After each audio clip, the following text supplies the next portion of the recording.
Hello friends, Gattubai welcomes you on GTU Studies. આજના applied થર્મોડાયનેમિક્સના video લેક્ચરમાં આપણે chapter number 3 ના ત્રીજા લેક્ચરમાં આગળ વધશું અને આજનો ટોપિક છે ડિઝાયરેબલ પ્રોપર્ટીઝ ઓફ રેફ્રિજરન્ટ્સ. બરાબર, રેફ્રિજરન્ટની અલગ અલગ પ્રોપર્ટી વિશે આપણે ડિસ્કશન કરીશું આ વિડિયો લેક્ચરમાં.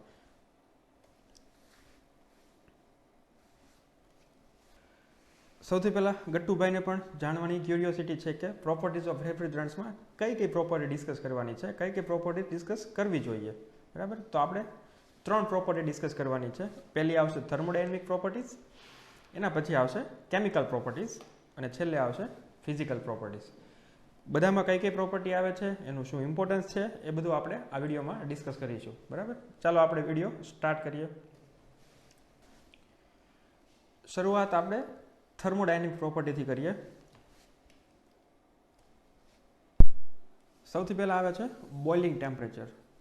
બોઇલિંગ ટેમ્પરેચરનું રેફ્રિજરન્ટની પ્રોપર્ટીમાં શું ઇમ્પોર્ટન્સ છે, તો કે આપણને ખ્યાલ છે બોઇલિંગ ટેમ્પરેચર એટલે જે ટેમ્પરેચરે લિક્વિડ જે છે એ ગેસમાં અથવા તો વેપરમાં કન્વર્ટ થાય. બરાબર, હવે આપણે સૌ એ જાણીએ છીએ કે રેફ્રિજરેશન સાયકલમાં જે રેફ્રિજરન્ટ હોય એ લિક્વિડમાંથી ગેસમાં કન્વર્ટ થાય ત્યારે એને લેટેન્ટ હીટની જરૂર પડે છે અને લેટેન્ટ હીટ આજુબાજુના એટમોસ્ફિયરમાંથી એબ્ઝોર્બ કરે છે, એને લીધે જ આપણને કુલિંગ મળે છે.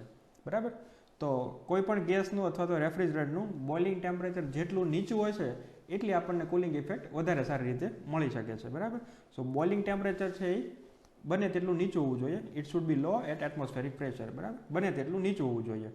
અને હાઈ બોઇલિંગ પોઈન્ટ હોય તો એ જે છે એની કેપેસિટી છે એ રિડ્યુસ કરે, એ તમે સમજી શકો છો. બરાબર, નેક્સ્ટ ફ્રીઝિંગ ટેમ્પરેચર. ફ્રીઝિંગ ટેમ્પરેચરનું ઇમ્પોર્ટન્સ સમજવા માટે આપણે એક એક્ઝામ્પલ લઈએ. સપોઝ આપણે રેફ્રિજરન્ટ તરીકે પાણીનો ઉપયોગ કરીએ છીએ અને આખી જે સિસ્ટમ છે એમાં જે મિનિમમ ટેમ્પરેચર છે -3 ડિગ્રી સેલ્સિયસ છે. તમે કહો તો આ સિસ્ટમ વર્ક કરી શકે? ઓબ્વિયસલી સિસ્ટમ વર્ક ના કરી શકે. શું કામ? તો કે 0 ડિગ્રી સેલ્સિયસ કરતાં ઓછા ટેમ્પરેચર પર પાણી જે છે એ જામી જશે, બરફમાં કન્વર્ટ થઈ જશે. બરાબર, તો એ ફ્રીઝ થઈ જશે. તો ફ્રીઝિંગ ટેમ્પરેચર છે કઈ રીતે હોવું જોઈએ, તો કે it must be lower than the system temperature. સિસ્ટમનું જે ઓછામાં ઓછું ટેમ્પરેચર હોય એના કરતાં રેફ્રિજરન્ટ જે છે એનો ફ્રીઝિંગ પોઈન્ટ ઓછો હોવો જોઈએ, તો જે વર્ક કરશે, જામી નહીં જાય. બરાબર, એના પછી આવે છે ઇવોપરેટર એન્ડ કન્ડેન્સર પ્રેશર. હવે આ પ્રેશરનું શું ઇમ્પોર્ટન્સ છે? સૌથી પહેલાં તો low pressure will result in big size of the system. જો આપણે આખી સિસ્ટમમાં ઓછું પ્રેશર રાખીશું, બરાબર, તો વોલ્યુમ વધુ જ હશે. બરાબર, ઓછા પ્રેશર પર ગેસ જે છે એ વધુ જગ્યા રોકશે એટલે આખી સિસ્ટમની સાઇઝ વધી જશે, સિસ્ટમ બહુ બલ્કી થઈ જશે. બરાબર, સાથે સાથે high pressure needs strong equipment. જો તમે ખૂબ વધારે પ્રેશર રાખશો તો તમારા ઇક્વિપમેન્ટ જે છે એ હેવી હોવા જોઈએ, પ્રેશર વિથસ્ટેન્ડ કરી શકે તેવા હોવા જોઈએ. તો ઓપ્ટિમમ સોલ્યુશન શું છે? બહુ વધારે પ્રેશર પણ નહીં રાખવાનું, બહુ ઓછું પ્રેશર પણ નહીં રાખવાનું. It should B positive and as near as atmospheric pressure. બરાબર, પોઝિટિવ એટલે શું? તો કે એટમોસ્ફિયર કરતાં થોડું વધારે પ્રેશર. એનું કારણ શું છે? Positive pressure will eliminate entry of air in the system. બરાબર, જો પ્રેશર જે છે એ એટમોસ્ફેરિક પ્રેશર કરતાં થોડું વધારે હશે તો સિસ્ટમની અંદર એટમોસ્ફિયરની એર છે આવી શકશે નહીં. તમે આ ઘણી જગ્યાએ ઓબ્ઝર્વ કર્યું હોય છે, શોપિંગ મોલમાં પણ જે પ્રેશર હોય છે, બરાબર, એ એટમોસ્ફિયર કરતાં થોડું વધારે રાખવામાં આવે છે. એટલે શું થાય, જ્યારે દરવાજો આપણે ખોલીએ ત્યારે એટમોસ્ફિયરની હવા જે છે એ મોલની અંદર નથી જતી, બટ મોલની હવા છે એ બહારની સાઈડ આવે છે. બરાબર, એટલા માટે આ સિસ્ટમમાં પણ એવું કરવામાં આવે છે કે લિટલ બીટ પોઝિટિવ પ્રેશર રાખવામાં આવે છે, જેથી બહારની એર જે છે એ અંદર જઈને ડેમેજ ના કરી શકે સિસ્ટમને. ઓકે, તો next is critical temperature and pressure. સૌથી પહેલાં તો આપણે યાદ કરી લઈએ ક્રિટિકલ ટેમ્પરેચર એટલે શું છે. Critical temperature is the temperature above which there is no latent heat. બરાબર, લિક્વિડમાંથી ગેસમાં કન્વર્ટ થવા માટે જે લેટેન્ટ હીટ જોઈએ એ 0 હોય ક્રિટિકલ ટેમ્પરેચરથી ઉપર. નો કન્ડેન્સેશન ટેક્સ પ્લેસ. બરાબર, ત્યાં કન્ડેન્સેશન થઈ જ ન શકે. અને સાથે સાથે વેપર અને લિક્વિડ બંને આઇડેન્ટિકલ ફેઝમાં હોય. બરાબર, ઓલમોસ્ટ સેમ હોય બેની phase.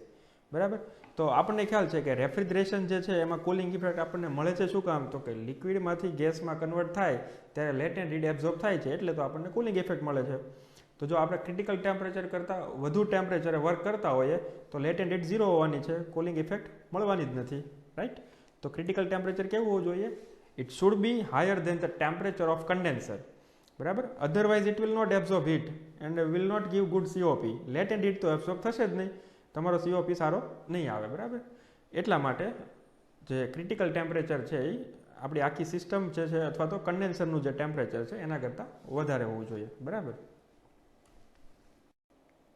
Next is latent heat of વેપોરાઇઝેશન.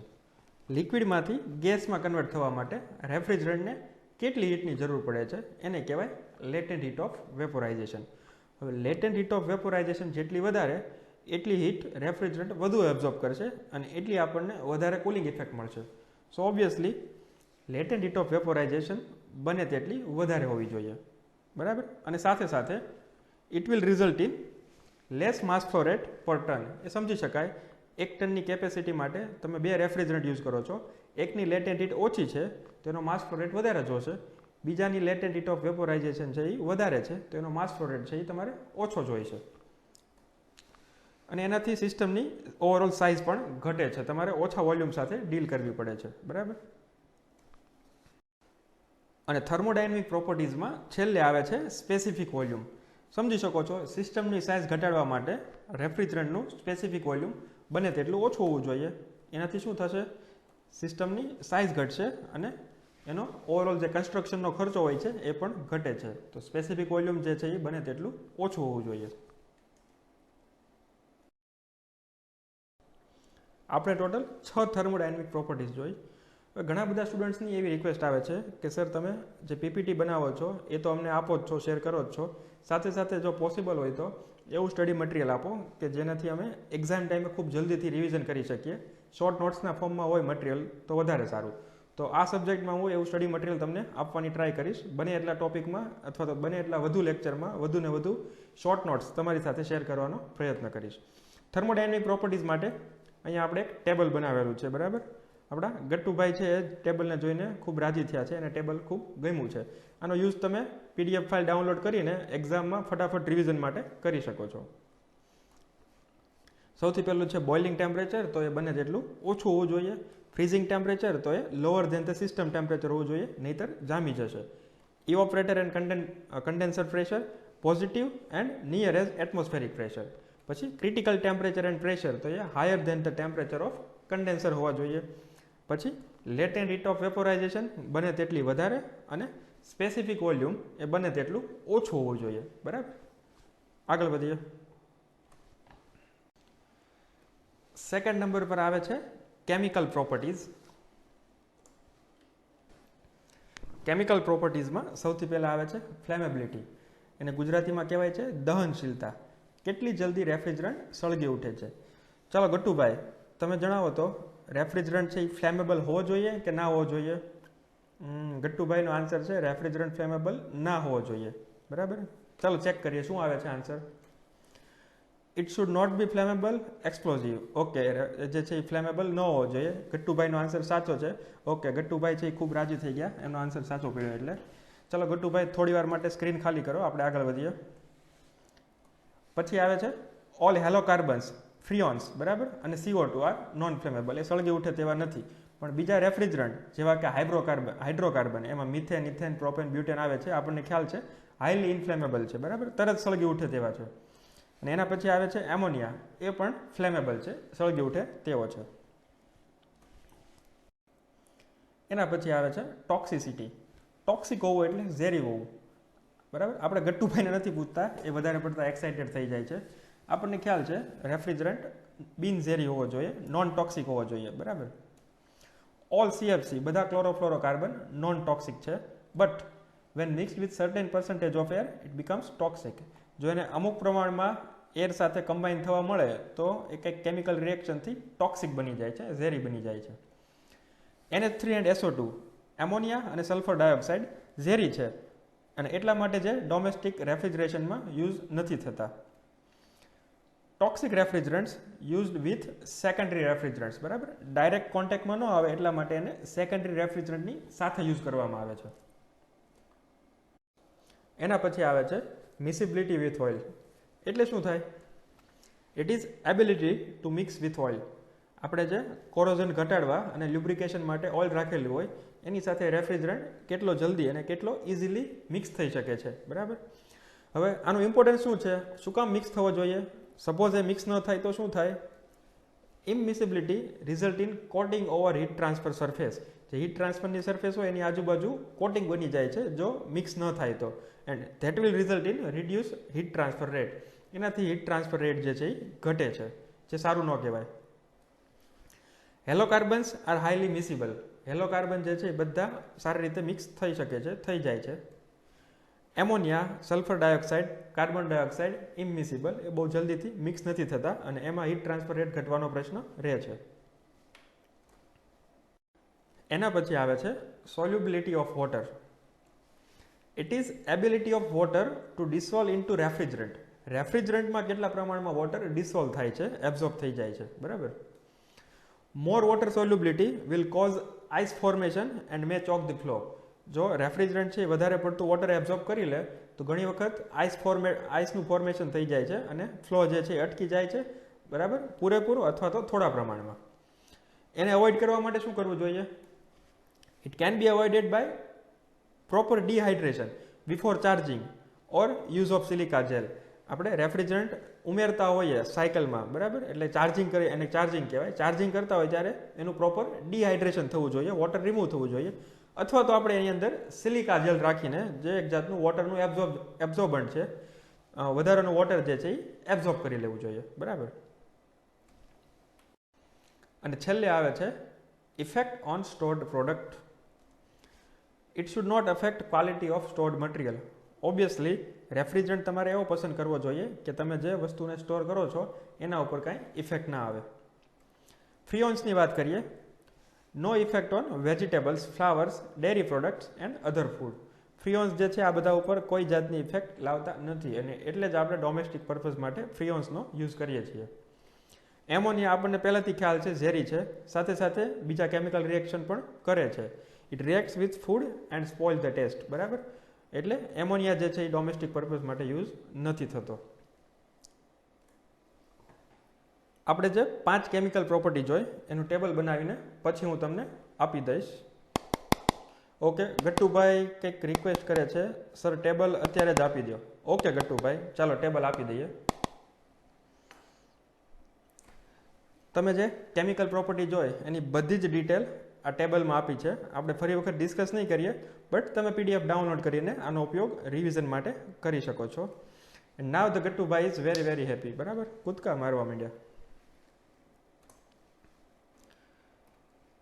છેલ્લો જે પોર્શન છે, ત્રીજો પોર્શન, એમાં આપણે ડિસ્કસ કરશું ફિઝિકલ પ્રોપર્ટીઝ વિશે. સૌથી પહેલાં આવે છે સ્ટેબિલિટી. આપણો જે રેફ્રિજરન્ટ છે એ આપેલા પ્રેશર અને ટેમ્પરેચરની રેન્જમાં સ્ટેબલ હોવો જોઈએ. એનું રિએક્શન ન થવું જોઈએ, ડિકમ્પોઝ ન થવો જોઈએ. It should not react with metal or lubricant. ફ્રીઓન્સની વાત કરીએ. No reaction with steel, copper, brass and zinc, બરાબર. ફ્રીઓન્સના આ બધા સાથે કોઈ રિએક્શન નથી આવતા. It reacts with natural rubber. Rubber સાથે ફ્રીઓન્સ જે છે ક્લોરોફ્લોરોકાર્બન એ રિએક્ટ કરે છે નેચરલ રબર સાથે, તો એની અવેજીમાં આપણે સિન્થેટિક રબર વાપરી શકીએ. એમોનિયાની વાત કરીએ. ઇટ રિએક્ટ્સ વિથ કોપર અને બ્રાસ. એમોનિયા જ્યાં યુઝ થતું હોય રેફ્રિજરન્ટ તરીકે ત્યાં તમે કોપર યુઝ ના કરી શકો, ત્યાં તમારે આયરન અથવા તો સ્ટીલનું સ્ટ્રક્ચર યુઝ કરવું જોઈએ. પછી આવે છે વિસ્કોસિટી ઓફ રેફ્રિજરન્ટ. રેફ્રિજરન્ટની વિસ્કોસિટી ઓછી હોય તો વધારે સારું, અધરવાઇઝ પ્રેશર ડ્રોપનો પ્રોબ્લેમ આવી શકે છે. નેક્સ્ટ ઇઝ, પછી આવે છે થર્મલ કન્ડક્ટિવિટી. જે સમજી શકાય એવી વાત છે. થર્મલ કન્ડક્ટિવિટી બને તેટલી વધારે હોવી જોઈએ, એનાથી હીટ ટ્રાન્સફર રેટ વધે છે અને આપણી સિસ્ટમમાં ફાયદો થાય છે, સીઓપી પણ બેટર મળે છે. કોરોઝિવનેસ. ગટ્ટુભાઈએ તમને લોકોને ઇન્ફોર્મ કરવાની જરૂર નથી કે આપણો રેફ્રિજરન્ટ છે એ કોરોઝિવ ના હોવો જોઈએ. It should not be corrosive. ફ્રીઓન્સની વાત કરીએ તો એ બધી જ મેટલ માટે નોન કોરોઝિવ છે. અને એમોનિયા જે આપણે અગાઉ જોયું એમ, ઇટ રિએક્ટ્સ વિથ કોપર અને બ્રાસ. કોપર અને બ્રાસ સાથે રિએક્શન આપે છે, કોરોઇડ કરે છે. પછી ડાઇલેક્ટ્રિક સ્ટ્રેન્થ. ડાઇલેક્ટ્રિક સ્ટ્રેન્થની વાત કરીએ તો it should be high, otherwise chances of electric shortage in hermetically sealed compressor are there, બરાબર. જો ડાઇલેક્ટ્રિક સ્ટ્રેન્થ જે છે એ વધારે ન હોય તો હર્મેટિકલી સીલ્ડ કમ્પ્રેસર આપણે રેફ્રિજરેશનમાં યુઝ કરીએ એમાં ઇલેક્ટ્રિક શોર્ટેજના ચાન્સીસ વધી જાય છે.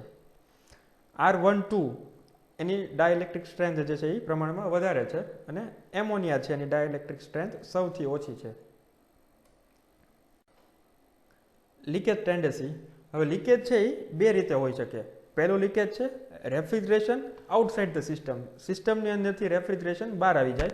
અને બીજું લીકેજ છે એ એર ઇનસાઇડ ધ સિસ્ટમ, બહારની સાઈડથી જે એર જે છે એ સિસ્ટમમાં અંદર ઘૂસી જાય. બરાબર. હવે જો એમોનિયા જે છે એનું લીકેજ હોય તો એ આપણે સ્મેલથી ડિટેક્ટ કરી શકીએ છીએ, ખબર પડી શકે છે. બટ ફ્રીઓન્સની વાત કરીએ તો બધા ફ્રીઓન્સ જે છે એમાં સ્મેલ નથી, ઓડરલેસ છે. તો એના માટે શું કરવું જોઈએ? It can be detected by soap solution, બરાબર, ઓર હેલાઇટ ટોર્ચ. એ સોપનું સ્પેશિયલ સોલ્યુશન આવે એનાથી અથવા તો હેલાઇટ ટોર્ચથી ડિટેક્ટ કરી શકાય છે. પછી આવે છે પરફોર્મન્સ ઓફ સિસ્ટમ. તો સિસ્ટમનું પરફોર્મન્સ એવું હોવું જોઈએ જેનાથી સીઓપી છે એ વધારે મળે અને પાવર કન્ઝમ્પશન છે એ ઓછું થાય. અને છેલ્લે આવે છે કોસ્ટ ઓફ રેફ્રિજરન્ટ. ચાલો આપણે ગટ્ટુભાઈને પૂછીએ. ગટ્ટુભાઈ, કોસ્ટ ઓફ રેફ્રિજરન્ટ વધુ હોવી જોઈએ કે ઓછી? ગટ્ટુભાઈનો આન્સર છે કોસ્ટ ઓફ રેફ્રિજરન્ટ ઓછી હોવી જોઈએ. ચાલો આપણે ચેક કરીએ. ચાલો, સિસ્ટમ પણ આન્સર નથી આપતી. સિસ્ટમ એવું કહે છે ગટ્ટુભાઈનો આન્સર સાચો છે. Okay, and Gattubhai is very very happy. ચાલો, એમોનિયાની વાત કરીએ તો એની કોસ્ટ જે છે સૌથી ઓછી છે અને એ લાર્જ પ્લાન્ટમાં યુઝ થાય છે, બટ ટોક્સિક્સ હોવાથી ડોમેસ્ટિક પર્પઝમાં યુઝ નથી થઈ શકતો. અને ફ્રીઓન્સની વાત કરીએ, ક્લોરોફ્લોરોકાર્બન, તો એ એક્સપેન્સિવ છે પણ નાના એપ્લિકેશનમાં અથવા તો ડોમેસ્ટિક પર્પઝ માટે યુઝ થાય છે કેમ કે ટોક્સિક નથી. રાઈટ. હવે આપણે ટોટલ 8 ફિઝિકલ પ્રોપર્ટી. અચ્છા, ગટ્ટુભાઈ છે ફિઝિકલ પ્રોપર્ટીના ટેબલ માટે રિક્વેસ્ટ કરે છે. ઓકે ગટ્ટુભાઈ, ટેબલ રેડી જ છે. This is the table. બરાબર. આ ટેબલ જે છે એ તમે પીડીએફમાંથી ડાઉનલોડ કરી શકો છો. અને આપણે જે 3 પ્રોપર્ટી જોઈ, થર્મોડાયનેમિક પ્રોપર્ટી, કેમિકલ પ્રોપર્ટી અને ફિઝિકલ પ્રોપર્ટી, એ બધાનો ઉપયોગ રિવિઝન માટે કરી શકો છો. પીડીએફ ડાઉનલોડ કરવા માટેની લિંક જે છે એ મેં ડિસ્ક્રિપ્શનમાં મૂકેલી છે. સાથે સાથે આપણી વેબસાઇટ www.gtustudies.com પર પણ અવેલેબલ છે.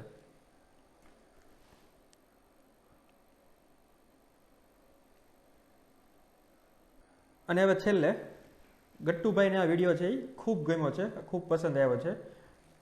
એ તમને લોકોને પણ આ વિડીયોને પસંદ કરવાનું કહે છે.